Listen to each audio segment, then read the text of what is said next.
शुद्ध चित्त की पहचान क्या है?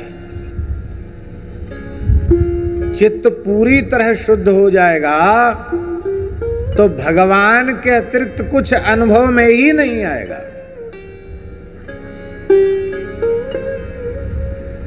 जब तक चित्त अशुद्ध है तभी तक संसार अनुभव में आ रहा है। चित्त शुद्ध हो जाए प्रहलाद जी के जैसे तो सर्वत्र भगवान की अनुभूति होने लग जाएगी।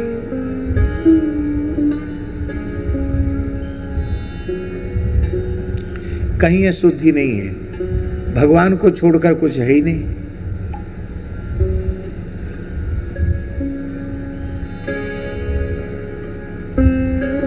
पर हमें अपने अंतःकरण की अशुद्धि, अपने दोष ही दूसरे में दिखते हैं। दोष हमारे अपने हैं पर दिखते हैं दूसरे में। हम पूरे निर्दोष हो जाए तो हमको दोष दिखने बंद हो जाएंगे।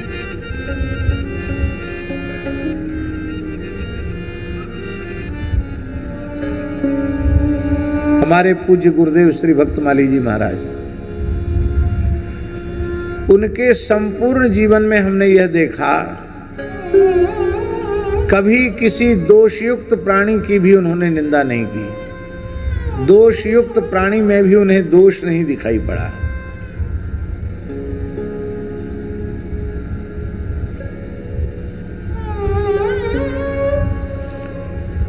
प्रत्यक्ष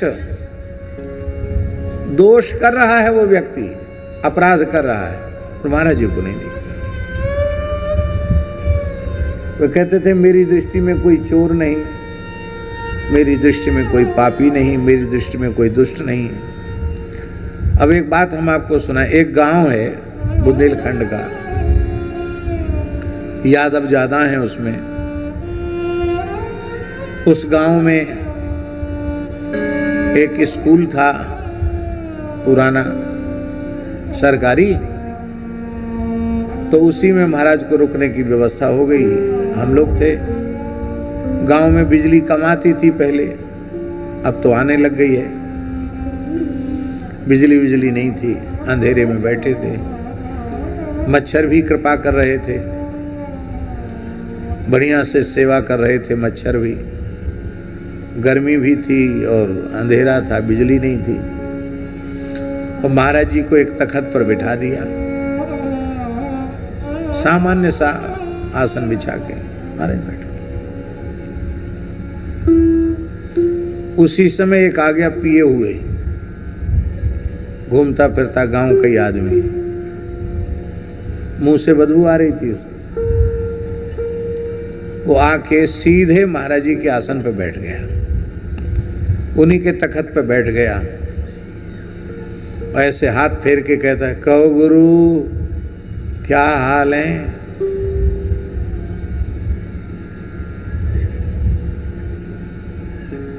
तो महाराज जी हाथ जोड़ के बोलते हैं, भगवान आपकी कृपा है। क्या कहा उन्होंने? भगवान आपकी कृपा है। खूब आनंद है। फिर बोला, वो वृंदावन भूल गया, पहचान तो गया। नशेड़ी आदमी पहचान तो जाता है कि नहीं? पहचान तो गया कि महात्मा कौन है। बोले कहो महाराज गोवर्धन से कब आए? वृंदावन नहीं बोले, गोवर्धन से कब आए? तो महाराज जी बोले कुछ समय हो गया। तो गोवर्धन कब जाओगे? अरे मैंने कहा उठो यहां से। महाराज जी के आसन पर बैठ गए। उठो, मुंह से बदबू आ रही है। कहा आप शांत रहिए, टोको मत। देखो जहां बहुत अधिक प्रेम होता है वहां संकोच नहीं रहता है। एक कितना प्रेमी है कि बड़े प्रेम से आके निकट बैठ गया। कहा इसके मुंह से तो बदबू आ रही थी। महाराज बोले हमको तो कुछ नहीं आया, न सुगंध आई न दुर्गंध आई। तुम कहते हो नशा करके आया, हमको तो नहीं लगा। अब मान लो करके ही आया होगा तो कितनी बार उसने गोवर्धन गोवर्धन शब्द उच्चारण किया। तो भगवान नाम की, भगवान के धाम की बहुत बड़ी महिमा है, फिर भी वह जीव शुद्ध नहीं हुआ।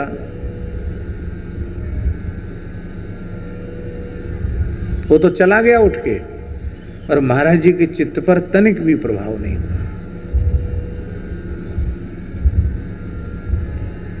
सब में भगवान को देखते थे, सब में भगवान को देखते थे।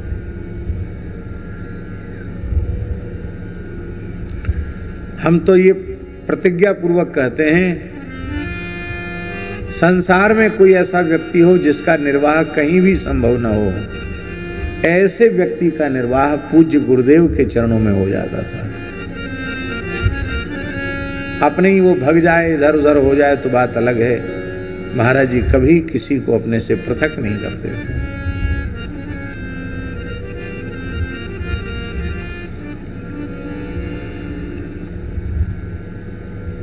अपनी संस्कार से हीन हो जाए, चला जाए, उसकी इच्छा है। महाराज जी का स्वभाव ऐसा था। अस स्वभाव कहूं सुनऊं न देखूं।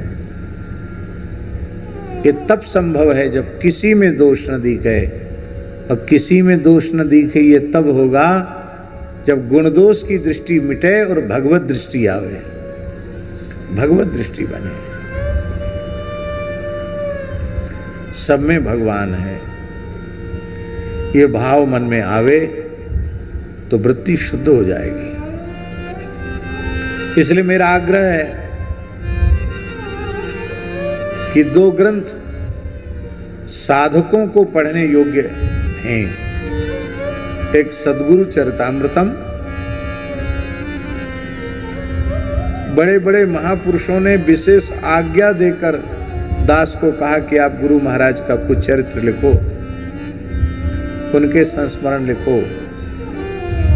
पूज्य रमन रीति वाले महाराज जी ने, पूज्य बक्सर वाले महाराज जी ने तो विशेष आज्ञा की, भैया ऐसे संत अब मिलना बहुत धरती पर दुर्लभ है। आगे चलकर ऐसे संतों के चरित्र से ही जीवों को प्रेरणा मिलेगी, लोग भगवान की ओर आगे बढ़ेंगे। इसलिए तुम बहुत लंबे समय तक पास रहे हो, तुम जरूर लिखो। और बोले मैं भी सहयोग करूंगा, लेकिन वे असमय में ठाकुर जी के यहां चले गए। बहुत प्रेरक है सद्गुरु चरितामृतम।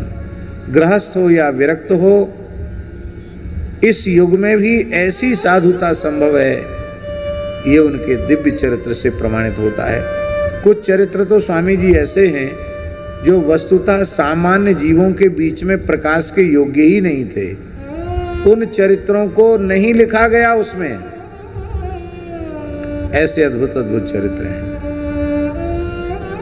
क्योंकि लोग यही समझेंगे कि ये बात संभव नहीं है, ये बढ़ा चढ़ा कर लिख दी है, लेकिन बढ़ा चढ़ा कर नहीं, जो कुछ कहा गया वो बहुत कम है, उससे भी अनंत गुणित उनका महात्म्य है उनके चरित्र का। और कुछ जिज्ञासुओं के समाधान उन्होंने पत्रों में लिखे, जिसे पूज्य बाबा नवेली शरण जी ने परमार्थ के पत्र पुष्प नाम से संग्रहित करके संकलित करके छपाया। ये 2 पुस्तकें बहुत अच्छी हैं। एक हमारे पंडित श्री बटोही झा जी ने भी एक संकलन किया है, मलूक प्रवचन सुधा। वो तारीख के अनुसार है हर्ष जी, जैसे 1 तारीख है तो 1 तारीख को 1 पृष्ठ पढ़ लो, ज़्यादा समय नहीं है तो एक अच्छी बात पढ़ लो। इस भाव से उसको 1 वर्ष में उसकी 1-1 पृष्ठ भी पढ़ोगे तो 1 वर्ष में पुस्तक पूरी हो जाएगी। वो भी बहुत अच्छी है। उसकी प्रशंसा हम इसलिए नहीं कर सकते कि हमारे प्रवचन से उन्होंने कुछ कुछ अच्छी अच्छी बातें छांट कर लिखी हैं, इसलिए मैं अपनी बड़ाई कैसे करूं। लेकिन वो कहते हैं कि आप इसका भी नाम कभी कभी ले दिया करो, तो हम इसलिए उनकी याद करके ले रहे हैं। वो भी उनकी विशेषता है, बहुत सुंदर संकलन है।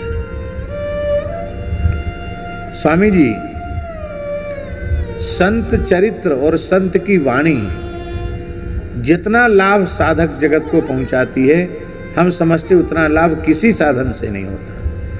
इसलिए संतों का जीवन चरित्र अवश्य पढ़ना चाहिए। संतों की वाणियां, संतों का जीवन चरित्र बहुत प्रेरणादायी होता है।